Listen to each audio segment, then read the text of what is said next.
and welcome back to another video for Final Fantasy XIV.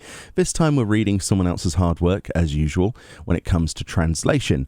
This was posted on the Reddit, for subreddit for Final Fantasy XIV by mkillerby 6 days ago, and this is all about an interview that happened on Bunshun Online. Bunshun Online then is a news magazine in Japan online, and they interviewed Naoki Yoshida about Final Fantasy, and in particular the ethos behind its continued creation and obviously Final Fantasy XIV's development. So yeah, I thought this was interesting, a nice little read, and without me having to sit there and struggle with Google Translate, mkillerby has actually made this 10 times easier. So thank you very much, mkillerby. A link to your thread will be in the description of this video. People go and give this an upvote if you like what they did here. I personally think they saved a lot of struggling. Google Translate is horrible. So there we go.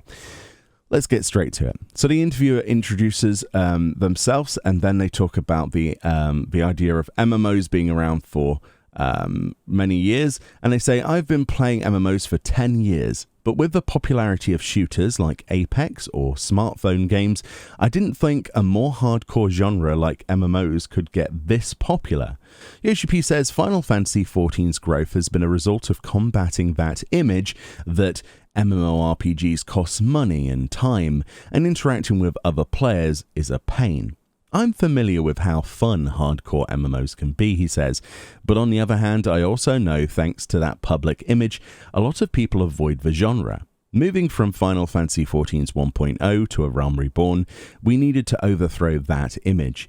It was a very important thing to make this game playable in a casual way, and convey the message that it's no different than the usual Final Fantasy. This message has spread among the players, the Warriors of Light, and over the years, players really have invited other new players in.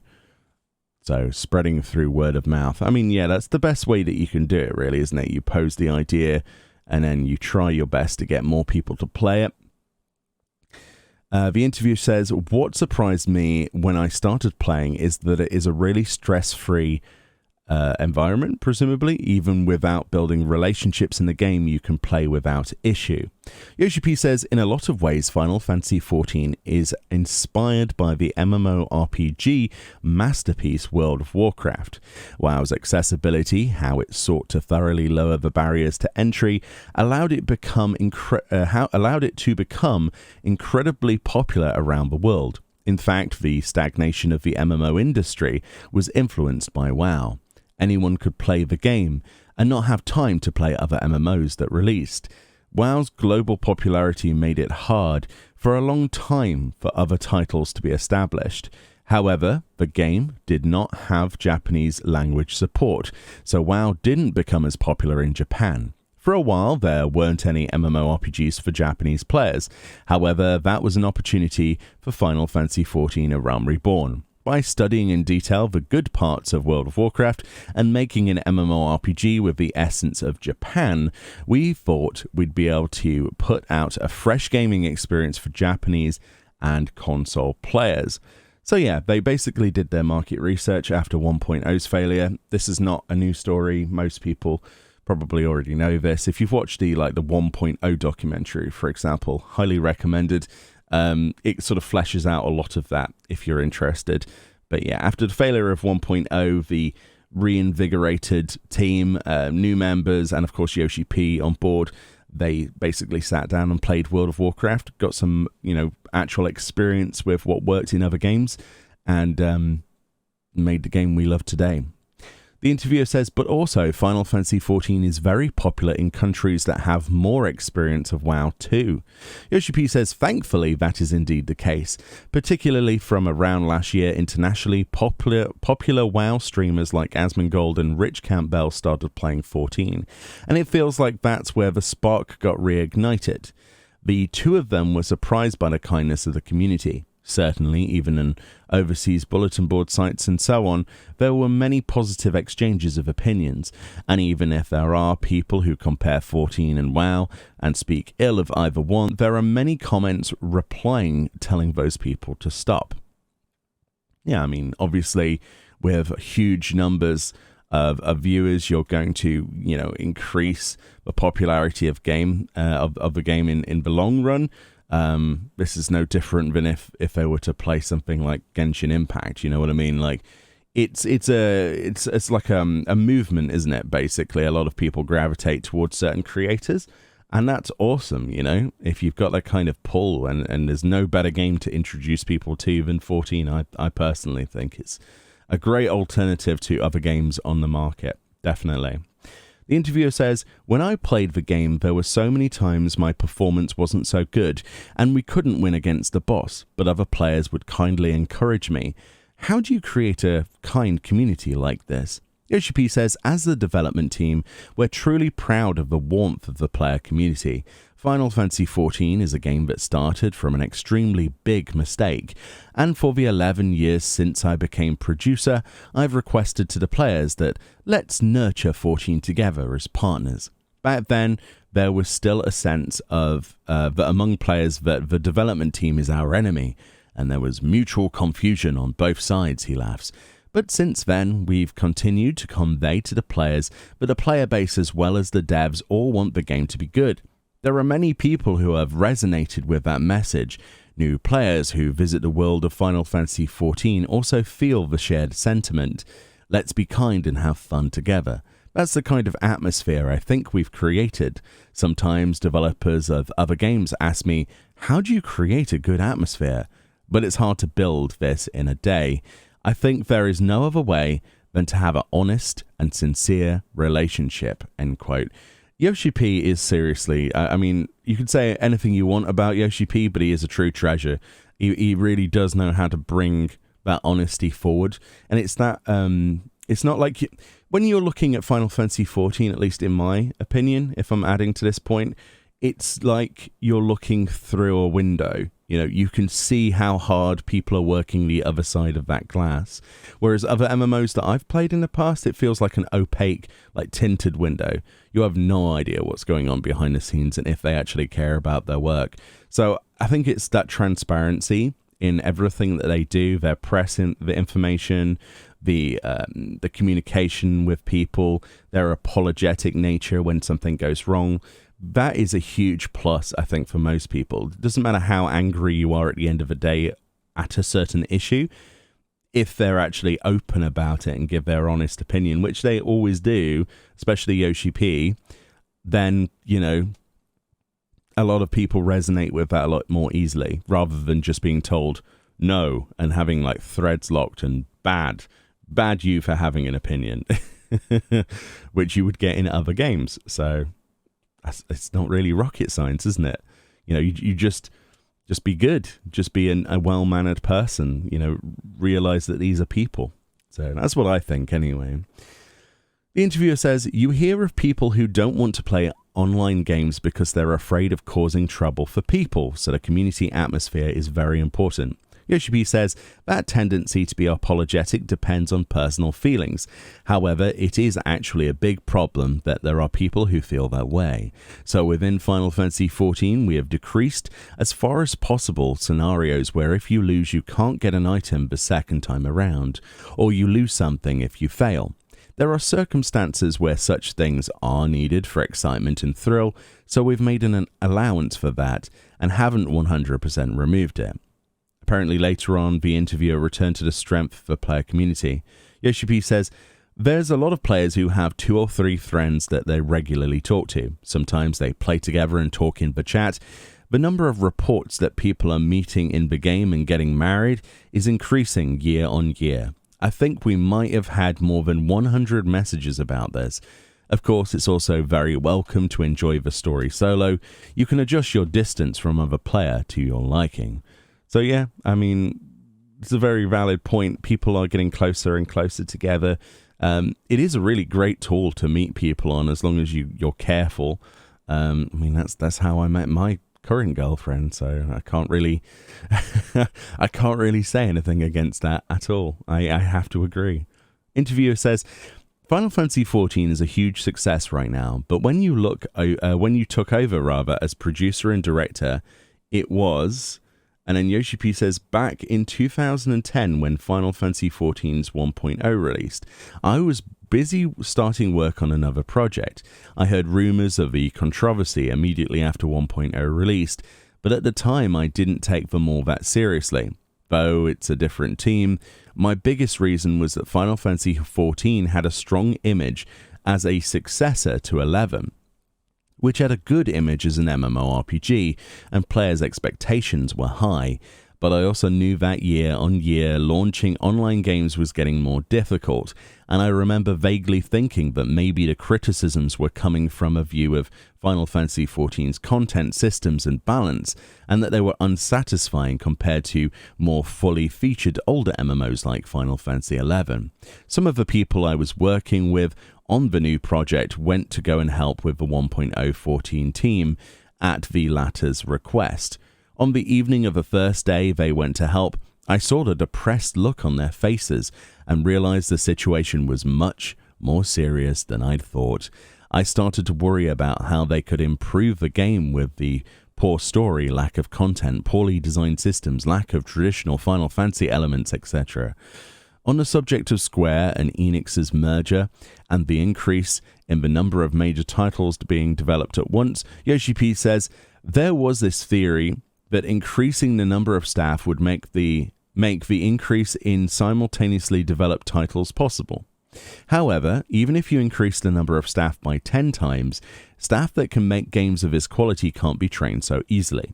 As a company grows, things grow more specialized and the business fragments into subdivisions, and people's specific skills stand out more.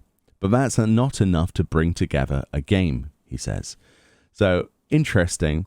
And then the interviewer says, these problems affected Final Fantasy XIV 1.0. Yoshi P says, that's why when I joined Final Fantasy XIV's team, I absolutely didn't want to lay the blame on the former team. Instead, I get vehemently angry when people inside the company speak badly of former team.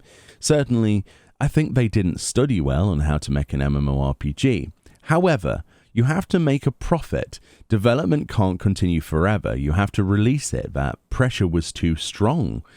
That's why I think the failure of 1.0 was the failure of Square Enix as a company as a whole at that time.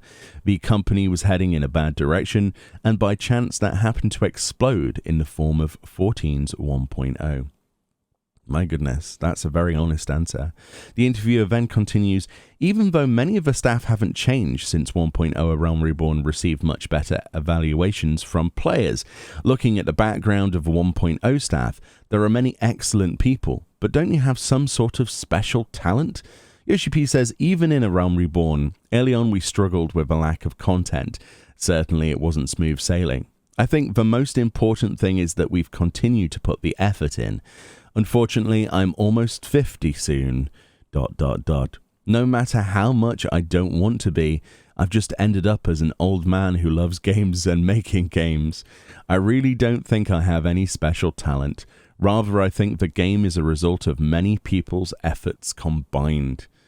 End quote. So that's kind of like the end of that sort of section.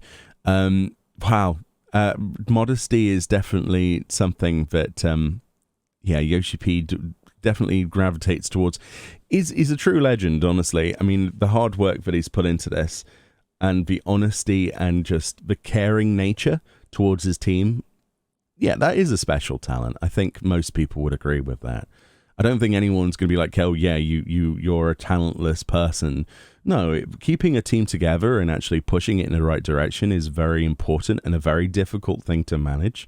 So how he was able to actually manage that, as well as all of the depressive, nature of things happening around him, it's commendable. It really is. I really think he's to be commended for his efforts in a big way. So there we go. Next question. I want to ask about the fun of online games.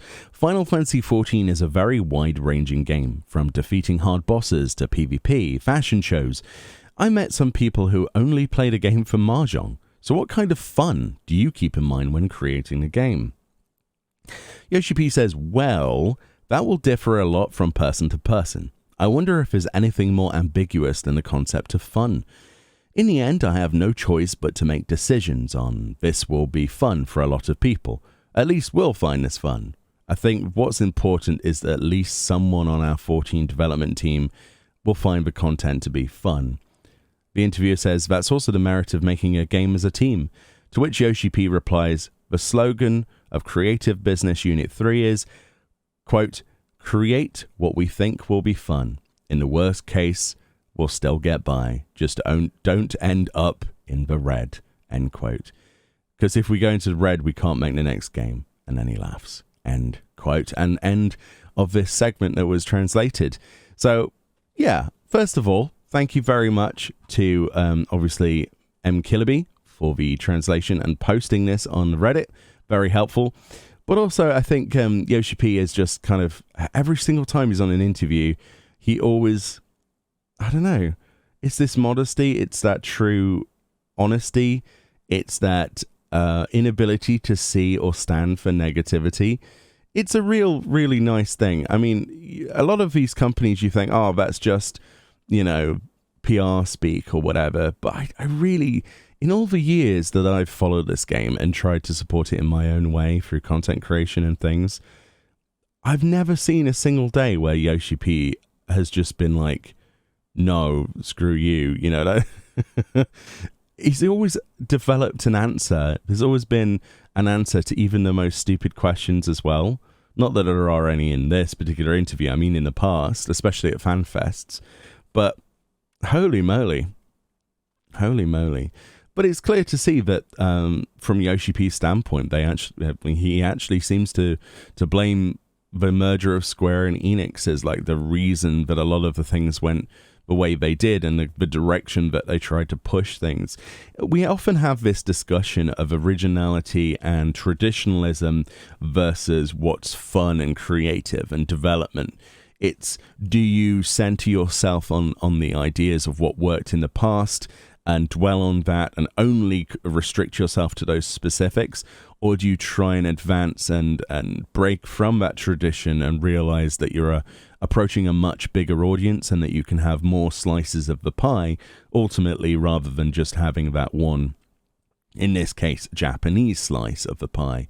You know, with a game that was developed very much for a Japanese version of an MMORPG like World of Warcraft, I think it's come a long way since that idea, and it's good to see that development. And it's showing because of our population numbers and the amount of different type of content, the thematic nature of each of the expansions touching on different territories, mimicking real life situations, as well as incorporating things that people can relate to from different backgrounds, different things to do in the game, different aspects of what you might deem as a casual audience, as well as the extreme content, such as, you know, your ultimate raids, your savage raids, and then your extremes.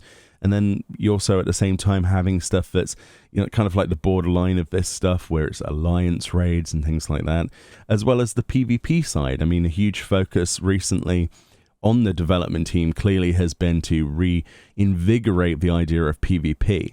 I remember when the Feast was still around, and especially when I went to FanFest Paris, the idea then, the whole motto was them trying to push the idea of Final Fantasy XIV as an esport. Inevitably, that wasn't as successful as they probably wanted it to be, and I think it was majoritively the Feast that was the problem. So instead of dwelling on that as an idea and realizing the problems but not addressing them, instead they took the idea of, well, let's just completely scrap that, change the way that all of the classes work, change the way that those abilities work, try and give everyone a meaningful ability, something flashy, try and balance it around a much smaller number of buttons in PvP, and also give them a new PvP mode and try and enhance that, and, you know, allow for things to be always flippable, right? So like the capture the moving cart aspect of Crystalline Conflict, you know, the back and forth nature, you can flip around a match really easily if they come all the way up to your thing and you just save your limit breaks, for example. There are tactics being employed that weren't there previously in content like this that adds people's enjoyment and addictive nature. You can tell this is happening because content that I usually and other people would usually not touch with a 10-foot barge pole or say, ooh, they hate, like myself in the past with Feast, and I was like, oh, I really don't like PvP, I'm actually really enjoying PvP now. So they are listening, they are creatively adapting to the needs of a player base. Sometimes that's a negative, as we've seen in World of Warcraft, actually, in some cases, but also, for the most part, it's been very constructive and very common sense decisions. But yeah, this was a really good interview, and it made me start thinking about things. And it's always nice to hear the opinions of Yoshi P, obviously, and their influences and the way things have changed. Yeah, it's all about adapting and moving forward, and I think that's really what this interview was all about. Anyway, much love. The links to the original interview will also be in the description of this video, as well as this translated set of passages by the wonderful mkillerby. If you've got a Reddit account, doesn't cost you anything to go on there and give him an upvote or whatever. Yeah, excellent work. Thank you very much. Much love. Thank you for watching. Enjoy the rest of your day, and I'll see you all next time. Bye-bye.